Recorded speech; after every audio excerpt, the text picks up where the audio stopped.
नमस्कार, मैं हूं अभिषेक उपाध्याय। आप देख रहे हैं टॉप सीक्रेट। यूपी के प्रयागराज में हलचल बहुत ही तेज है।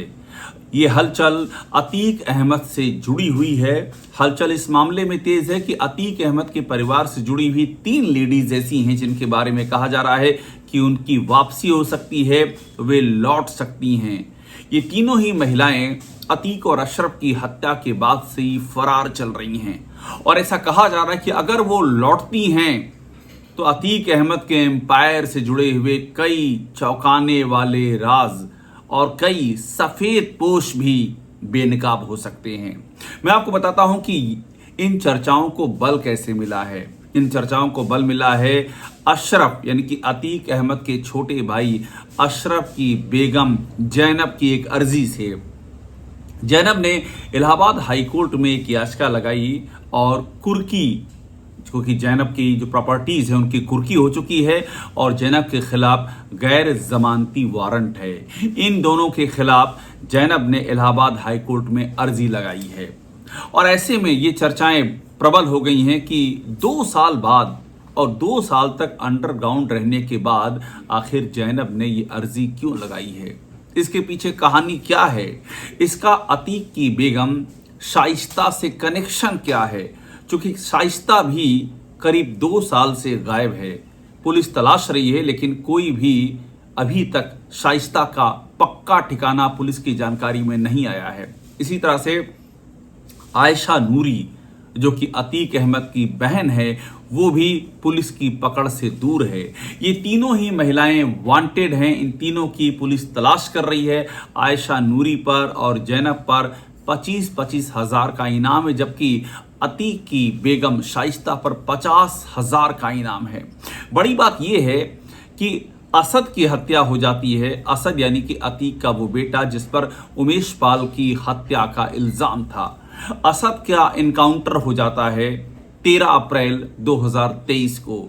उसके बाद अतीक और अशरफ की पुलिस की कस्टडी में हत्या होती है 15 अप्रैल 2023 को। लेकिन ये तीनों ही महिलाएं नजर नहीं आती हैं। पुलिस चौंक तब गई जब आयशा नूरी गायब हो गई। आयशा नूरी यानी कि अतीक की वो बहन, जब अतीक को साबरमती जेल से प्रयागराज के लिए लाया गया तो एक शख्स साए की तरह अतीक के साथ चल रहा था और वो शख्स थी अतीक की बहन आयशा नूरी, जो लगातार ये आरोप लगा रही थी कि अतीक का एनकाउंटर किया जा सकता है।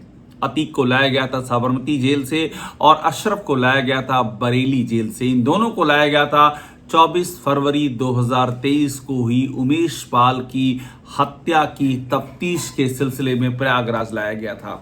बड़ी बात यह भी है, ऐसा कहा जा रहा है कि ये तीनों ही महिलाएं उमेश पाल की हत्याकांड से जुड़े हुए कुछ बड़े राज जानती हैं और उनका भी पर्दाफाश हो सकता है। उमेश पाल वो इकलौता गवाह था जिससे कि अतीक और अशरफ को बहुत दिक्कत थी और अगर उमेश पाल की जो गवाही है उस गवाही पर जो ट्रायल चल रहा था वो ट्रायल उमेश पाल के जीते जी अगर अपने अंजाम पर पहुंचता तो अतीक और अशरफ के लिए सबसे बड़ी चिंता की बात यही थी और इसीलिए उमेश पाल को रास्ते से हटा दिया गया। मगर बड़ी बात यह है कि पुलिस की इतनी नाकेबंदी के बावजूद, इतनी मोर्चेबंदी के बावजूद उसको ना तो शाइस्ता मिल सकी यानी कि अतीक की बेगम और ना ही आयशा नूरी यानी कि अतीक की बहन और ना ही मिल सकी अशरफ की बेगम जैनब। आयशा नूरी का केस और भी दिलचस्प इसलिए है क्योंकि आयशा नूरी ही वो शख्स है इस पूरे मामले में जिसके घर पर ऐसा कहा जाता है अतीक और अशरफ पनाह लेते आए हैं। जब भी अपराध की दुनिया में अतीक और अशरफ को पुलिस खोजती थी और ये वांटेड होते थे तो इनको पनाह देती थी आयशा नूरी। ये जांच में सामने आया है। जांच में ये भी सामने आया है कि अतीक का बेटा असद जब वो फरार हुआ उमेश पाल के हत्याकांड के बाद तो उसको भी पनाह आयशा नूरी ने ही दी। आयशा नूरी के शौहर इखलाक का भी इस मामले में जो उसका रोल है उस किरदार की भी तफ्तीश चल रही है। एक बड़ी बात यह है कि आयशा की बेटी मुंजनील से भी इस मामले में पुलिस ने तफ्तीश करना चाहा, पूछताछ करना चाहा, लेकिन वो भी आयशा के साथ ही फरार हो गई। आयशा की बेटी का निकाह तय हुआ था अतीक के बेटे असद के साथ में, वही असद जिसका कि झांसी में एनकाउंटर हो गया।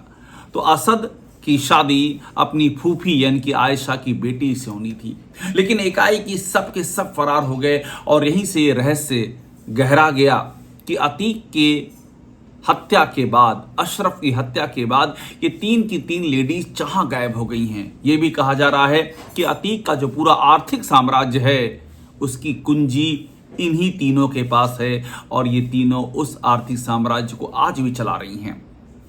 अतीक की बेगम शाइस्ता के बारे में और जानकारी कर लें। शाइस्ता का पॉलिटिकल इतिहास भी रहा है। शाइस्ता अतीक के मर्डर से पहले वो दौर भी आया था जब प्रयागराज से मेयर का चुनाव लड़ना चाहती थी।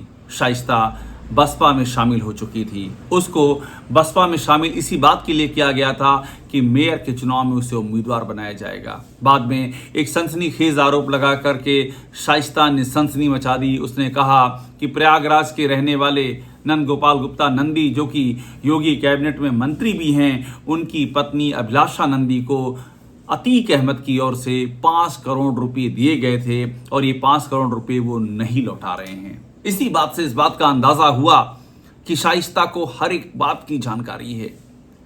शाइस्ता को अतीक अहमद के हर एक लेन देन की जानकारी है। हालांकि नंदी को 5 करोड़ देने का कोई एविडेंस सामने नहीं आया, लेकिन फिर भी ये बात कही गई कि शाइस्ता ये जो पूरा अतीक का आर्थिक साम्राज्य है, इस आर्थिक साम्राज्य की एक तरह से किंगपिन है। ये भी पुलिस की जांच में बात सामने आई। अब एक बड़ी बात यहाँ पर और है, गुड्डू मुस्लिम। जिस तरह से गुड्डू मुस्लिम अभी भी फरार है, ये भी कहा जा रहा है कि गुड्डू मुस्लिम ने ही शह दे रखी है। इन तीनों ही जो लेडीज हैं, इनका पूरा सुरक्षित ठिकाना गुड्डू मुस्लिम ने बना रखा है। अब सोचिए, अगर इनकी वापसी होती है तो क्या होने जा रहा है, इस पर बहुत ध्यान देने की जरूरत है। अगर ये तीनों लेडीज वापस आती हैं तो जाहिर सी बात है, आते ही इनको अरेस्ट किया जाएगा, इनसे पूछताछ होगी, इनसे बहुत सारी ज़रूरी जानकारियां मिलेंगी। लेकिन इनका आना ज़रूरी क्यों है और ये क्यों आ सकती हैं, इस पर भी गौर कीजिए। क्योंकि अतीक के परिवार में अभी भी अतीक के बेटे हैं जो जेल में हैं, अतीक के छोटे बेटे भी हैं जिनको कि डिटेंशन होम में रखा गया था, उनका भी भविष्य है। अतीक का आर्थिक साम्राज्य जिसको कि बैकग्राउंड में रह करके बहुत दिनों तक नहीं चलाया जा सकता है। ये तमाम सारी वजह हैं। और आयशा नूरी जो अतीक की बहन है, उसके बारे में भी कहा जाता है कि अतीक के इस आर्थिक साम्राज्य की एक हिस्सेदार वो भी है। ये सारी बातें हम आपको पुलिस की तफ्तीश के हवाले से बता रहे हैं। तो पुलिस की तफ्तीश ये कहती है कि तीनों ही लेडीज, इनके पास अतीक के साम्राज्य की चाबी है और इनका लौटना इसलिए जरूरी है कि अगर ये नहीं लौटेंगी तो अतीक का ये बचा खुचा साम्राज्य भी छिन्न भिन्न हो जाएगा। उनको कोई लीगल मदद भी नहीं मिल पाएगी और अगर इसी तरह से वो फरार रहीं और अगर इसी तरह से पुलिस उनकी तलाश करती रही तो खुद उनका भविष्य भी सुरक्षित नहीं रहेगा। इन्हीं सारी चीज़ों के मद्देनजर, चूंकि 2 साल हो गए, 2 साल में कोई इनको लीगल मदद भी नहीं मिल पाई है, इन्होंने बेल के लिए, और जिस तरह से तमाम और या सरेंडर एप्लीकेशन भी दे चुकी है आयशा नूरी इसके पहले, और वो सरेंडर एप्लीकेशन भी उसकी खारिज हो गई थी। इस तरह की तमाम जो लीगल रियायतें चाह रही थी वो भी इनको नहीं मिली है। तो इसीलिए इस बात की चर्चाएं तेज हैं कि जैनब ने जो याचिका लगाई है इलाहाबाद हाईकोर्ट में, ये इस बात का सबूत है कि 3 की 3 लेडीज अब लौटने वाली हैं। और अगर ये लौटती हैं तो आप ये मान लीजिए प्रयागराज में एक नया तूफान दस्तक दे रहा है। ये तूफान है अतीक के आर्थिक साम्राज्य का, और ये तूफान उन लोगों का भी है जो सफ़ेद पोश हैं और जो इन तीनों ही लेडीज से पूछताछ के बाद बेनकाब हो सकते हैं। तो उनके भी सीने की धड़कनें बढ़ चुकी हैं। टॉप सीक्रेट को देखते रहिए, लाइक कीजिए, सब्सक्राइब जरूर कीजिए।